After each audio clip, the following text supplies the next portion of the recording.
My audience feedback was very helpful in gaining and understanding of what various audience members thought of my overall product. Some of the feedback was positive as well as negative, which has enabled me to reflect on my 3 products and make any small changes where possible and have a clear understanding of what can be improved for next time.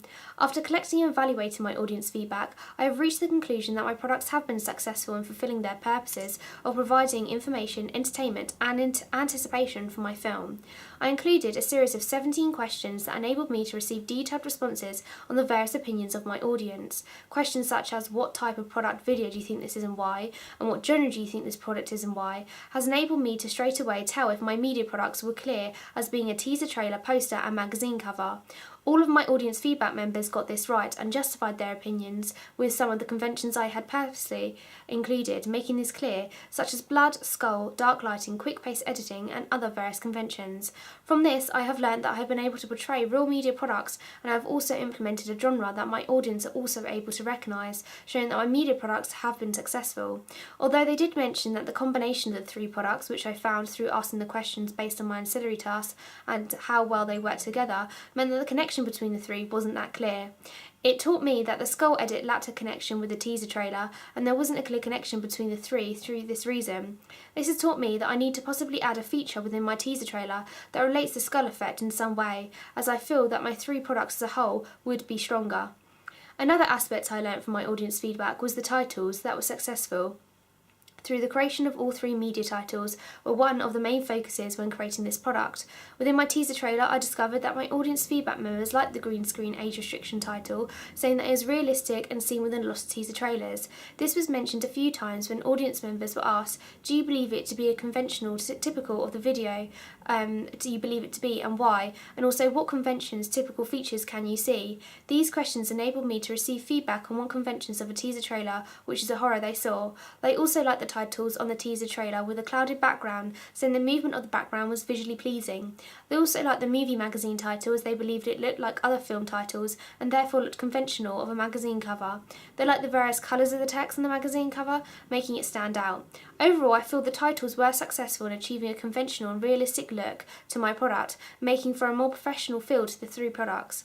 Although my audience feedback also taught me that there was some negatives with the titles. For example, they believed that the production company logo needed to be worked on and blended in with the background too easily. This is something I can work on within the future and make sure that my titles are more professional and cleaner with their appearance. They also noticed that the slogan was not included within the magazine front cover, but was shown within the teaser trailer and the poster, and this is something I can easily change, as it does break the continuity between the 3 texts. They also noticed, when asked about the improvements needed for my magazine cover and poster, that the titles were not all continuous. For example, the reality title was red within the main product and white within the ancillary tasks.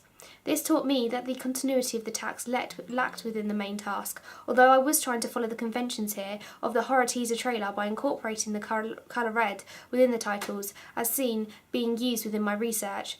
This has overall taught me that the smaller details are something that are quite obvious to audience members, and that these changes can make for a more professional look to my overall products. Another thing I learnt from my audience feedback was concerning the characters presented within my product and the character which was shown within my ancillary tasks. Within my teaser trailer, the 2 characters which were predominant was Rebecca, the concerned sister, and Alice, who was the issue sister. It was stated that the acting of the character Rebecca wasn't that great and could have been improved to make it more realistic. I asked various questions concerning this and received various types of answers.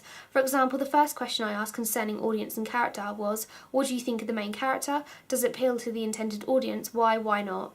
The feedback I received stated that they believed that she looked like a normal teenage girl through her clothing, makeup, and her concern for her sister was also normal. This teaches me that I succeeded at conveying this character within the way I wanted, and the audience members could also point out aspects to support this. This sort of leads into narrative, as the characters are the one that push the narrative forwards. I mention this because when asked, a few responses stated that they believed the narrative was confusing, as the lack of the character Alice meant they were left slightly clueless, although the inclusion of the Doctor did allow for them to have a better idea of the narrative and the storyline as he explained the medical issues dealing with Alice.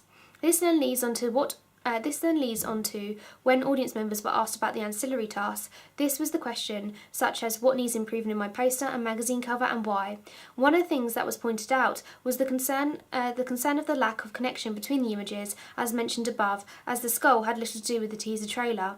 One person stated that the magazine cover wasn't as clear because the face was covered within pictures, unlike the film poster, so overall it had a less clearer effect. This has overall taught me that small details need to be changed to make my task more continuous, and the lack of one character was a little confusing, so I should possibly make this clearer next time. Overall, this enabled me to receive a clear indication on what my audience feedback felt about my products and why they felt this way. This has enabled me to make changes where needed and possibly have a clearer idea of what needs improving next time, so I can have an overall more polished and nicer looking piece.